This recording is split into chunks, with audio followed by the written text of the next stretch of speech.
everybody, Matt Maran here for another My Week With video. So this week I've been driving around the 2020 Dodge Charger Scat Pack Widebody, which, as you can tell from this huge grin on my face, has been an absolute blast to drive and live with for a week. You know, I already did a full review on one of these back last fall, actually. It's almost exactly a year ago. So I actually already took one of these around a racetrack whenever I did the Hellcat Widebody review last year, but I didn't have a chance to actually take it around my own back roads here until almost a year later now. So we're coming up to those corners here, and let's see how the Charger handles on this. So I'm just going to be in the normal street mode because even sport mode puts the traction control off. So I want to keep that on, especially in this car. But man, it has so much grip. Obviously, you know, the 305 wide Pirelli P0 tires all around here. That's the big upgrade of the wide body, in addition to the cooler looks and the wider track.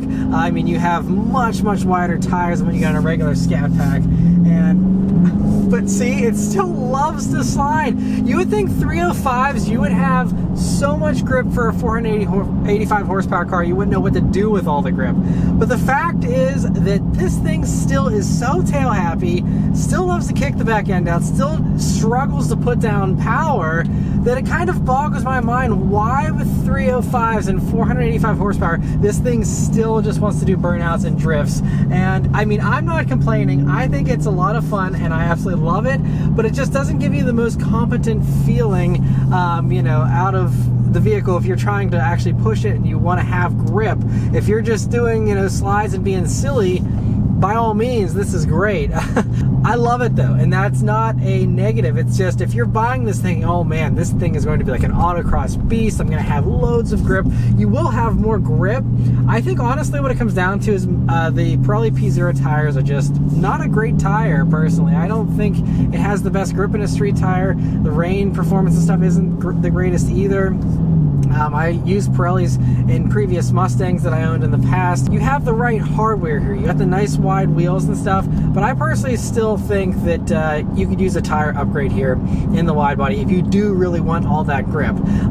These Pirellis though are great if you just want to smoke them off and have a good old, you know, time. You can do that for sure. But that's just one thing that I noticed is, you know, the grip is kind of interesting. And so, you know, as I was driving, I'm behind traffic now, so I can't really push this anymore. But also in my week of driving here, another thing that I noticed is that whole thing of, you know, the car just constantly wanting to feel like it wants to do burnouts, which I love. Again, I will say that a million times. I love that feeling, but it's only amplified by the fact that you have this like super sharp throttle response here in the Scat Pack wide bodies, and it constantly just feels so jumpy. This car like begs you to misbehave. If you have problems with self-control and, you know, you get in trouble with speeding or, you know, just jumping on the gas a little bit too much in other vehicles, this car is going to be a very bad influence on you in the best way possible. But just keep in mind, I mean, even me, you know, I'm used to driving, you know, very fast cars pretty often, and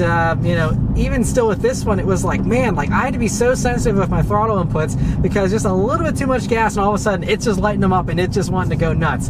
And so it's kind of funny just how this thing, again, just wants you to misbehave and is more than willing to just dive headfirst into whatever shenanigans you want to do in this thing. But whenever you're just cruising around trying to, you know, just be relaxed with your driving here, it actually does do a pretty good job. You know, this 8-speed automatic that they have, the ZF 8-speed, is one of the best automatics, and it just works so well. It's so smooth. It's always in the right gear, but yet it's not afraid to hold on to, you know, lower gears and give you higher RPMs whenever it feels like it's necessary. So it's not a transmission that likes to try and hypermile or anything. Maybe it could benefit from a little bit more of that because the fuel economy isn't great here in these, and I'll get to that in a second. But it's just such a great transmission, and doing the manual shifting is always so snappy and precise too. But I will demonstrate that power for you now with an acceleration, and we will be in manual mode here and see how it does. There's the wheel spin. Oh man. Whew, yes, this thing still flies. It is so fast, and that is another area where the specs might mislead you, because 485 horsepower, you're gonna be like, it's not that fast. I'm gonna go for a Hellcat if I want to really get something crazy. Not the case. 485 horsepower still is plenty. Even whenever you're in higher gears, it's just got such a nice, strong grunt. You know, 475 pound-feet of torque, 485 horsepower, more than enough. But So I have the transmission in its track setting, so it's the fastest shifting. You get the nice burps on the upshifts, very quick downshifts. I mean, it's almost dual clutch fast. It is so, so good. I still think the ZF 8-speed is my favorite automatic out there, period. But even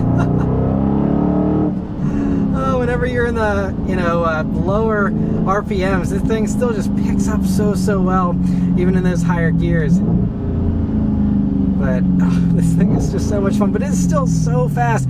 Honestly, I love the Supercharger one and the Hellcats. It just, look at, I mean, it's just always wanting to shred tires. It just blows my mind how this thing just loves sliding around.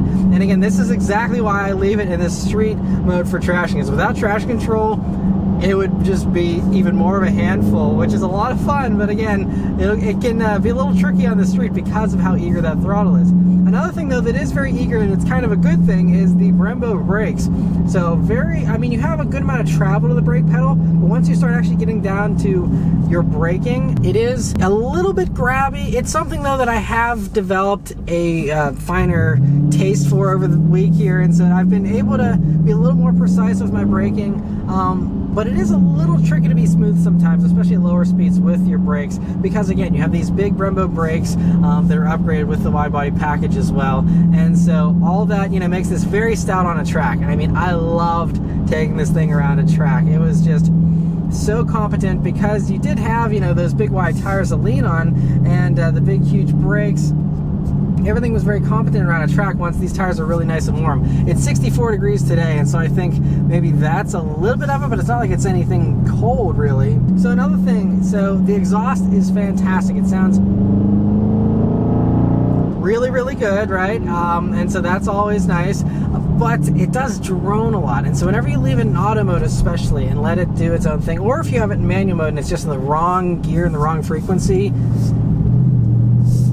I don't know if it comes through on camera with this microphone, but there's a lot of drone. Honestly, this probably has the most drone from a factory exhaust that I've ever encountered, but I've just noticed there's a lot of drone. If that's something that kind of bugs you, you might want to, I guess reevaluate this. I will say that I think it's a tiny bit better in the Hellcats, but they do also have the same problem.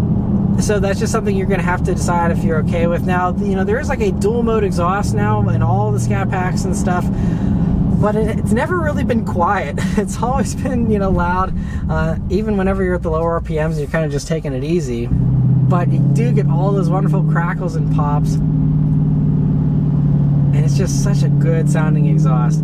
So definitely test drive one of these though first, especially if you're sensitive to drone. You might, that might be something that, I don't know if there's aftermarket exhaust that fix that or not, but at least from the factory exhaust here, lots of drone, just something to note. But one thing that actually was really good and didn't have any downsides was the adaptive cruise control system, which I've never really tried out in these vehicles. I don't think a lot of people really care, honestly, in these vehicles.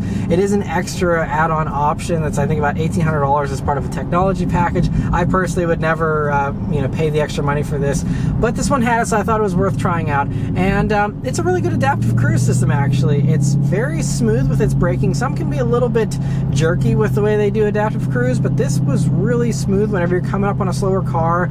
It doesn't just jam on the brakes, it does, gradually get onto them and stuff, and it all worked very well. So if that's something that you're interested in, it is nice on longer highway trips and things like that. So just know if you do plan to, buy one of these and do long road trips and you're curious about the adaptive cruise, it works well. So yes, fuel economy, like I mentioned, that's something I wanted to cover here. So as far as the EPA goes here for the Scat Pack Widebody, you're supposed to be getting 15 mpg in the city, 24 mpg on the highway, and 19 combined. Not too bad. That city rating's pretty low, but you would hope that with the 8-speed auto and stuff, maybe you get a little bit better fuel economy on the highway and make up for it. But in my driving here, now admittedly I did a little less than 100 miles here in the Scat Pack Widebody, and a lot of it was stop and go driving, a little bit of backroads driving, not a whole lot of highway, but I'd say, I did a little bit of highway driving as well. Anyway, my fuel economy was 13.4 mpg. So, beneath the city rating, that's about on average average. I usually get 1 to 2 mpg less than the city rating, and so this vehicle falls in line with that. But still, you know, 13 mpg. It doesn't even have a supercharger on it. 13 miles per gallon with just a normal V8. Just comparing it to other V8 muscle cars, that is still kind of low. I mean, my Mustang Bullet, 480 horsepower in that as well. It's obviously a smaller 5-liter V8, and that one does have a manual, so there's a little less drain than the automatic as far as fuel economy goes. But still, I can easily get, even with, you know, around town city driving and stuff like that, I still can easily get like 18 miles per gallon usually, maybe 17 or 16 if I'm really getting on it a lot. But, you know, I have no problem getting pretty close to 20 mpg in that. This motor just seems to be a little bit thirsty. I mean, obviously, if you're buying one of these, you're probably not worried about fuel economy, but I just want to let you know, 13 mpg is what I'm getting, basically. So just be prepared to have frequent fill-ups and, you know, not be stretching your gas too much here in these vehicles.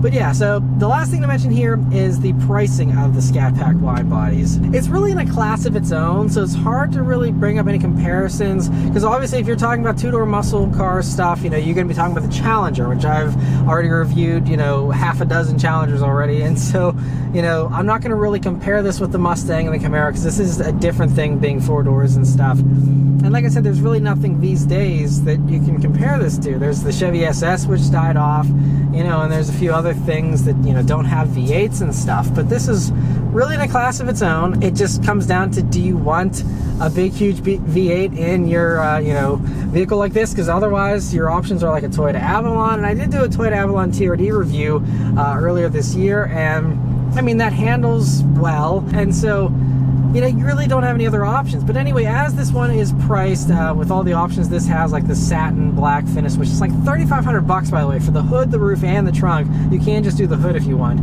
but $3,500 for all that.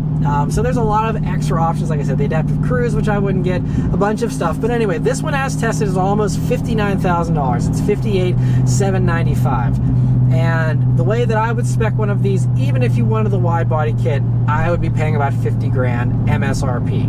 And then there's discounts generally. So I would say you could still get, you know, one of these really nicely equipped, still have blind spot monitoring, still have, you know, heated and cooled seats and all that kind of stuff. You can still get all that, and, you know, probably high 40s realistically, and or at least, you know, right at 50. And so at that price point, I think it's a really good value still. And then, you know, if you don't need the wide body thing, because like I said, honestly, it's still just as tail happy as a non-wide body in my opinion. It, you know, the handling is good, but it still isn't great with these Pirellis as far as, you know, just outright grip goes. And so I personally think that, you know, if you're going to track this or something, you're going to upgrade the tires, or you just like the wider look, okay, maybe that's worth the $6 grand upcharge for the wide body package. Personally, I do like the wide body package much better than the narrow body as far as the looks, but I don't know if it's worth paying $6 grand for personally. So I would probably realistically end up, if I were speccing one of these, to do a Scat Pack, non-wide body, get all the other options and stuff, and, you know, end up spending mid 40s, maybe low 40,000s for one of these. And at that price point, hands down, it's a fantastic bargain. You know, I think it's a lot more fun than like a WRX STI. Obviously, handling isn't as good, but, you know, it's such a fun vehicle. It's a vehicle that doesn't take itself too seriously, and FCA in general, you know, Dodge, they don't take themselves too seriously. They're okay with fun. They're okay with smoky burnouts. It might not have the fastest quarter-mile time and stuff like that. There's other products within the Dodge range if you're looking for that. But, you know, this is just all about the fun of it, the fun of the sound, the fun of the looks, you know, just the fun of the wide body kit. It's all so crazy. 305s all around, and something like this is just bonkers. Yeah, so it's an absolute blast. One other thing that you have to add is, you know, 305 wide tires are not cheap, especially if you're burning through them as fast as the Charger wants you to burn through them. And so, yeah, that's another reason why I'd probably not do the wide body personally, just because to replace tires is going to be way cheaper when they're, you know, 275s or something instead. So, you know, I would go a little bit lighter on the options. you know, save yourself a little bit of money and then save that money for whatever you need to do, all those, you know, expensive fill-ups and expensive tire replacements down the road. But no matter what, I mean, like I said, there's nothing else out there. I have so much respect for Dodge for keeping this vehicle around for so long, keeping it the way it is, being unapologetic about what it is, and it is still a very good handling vehicle. Like I said, I've taken these things around circuits. They are very, very impressive, especially when these tires are warmed up and you're on a, you know, prep track and all that kind of stuff. But out in the real world on the streets, it is very tail happy, and it's just an animal in the best way possible. And it gives the Charger a character. A lot of cars don't have any character at all these days. They might be very good, but they don't have this personality. The Charger has personality by the buckets, and I just love that about it. I love that they keep these things around, and I think 100%, if you want some of the V8 and 4 doors, absolutely get it. I think you'll absolutely love it. But yeah, so that's all my thoughts here on the Charger Scat Pack. Let me know your thoughts on in the comments below. Thank you guys very much for watching. Huge thanks to Dodge for providing me with this Scat Pack Charger review for you guys today, and I'll see you guys on the next one. Take care.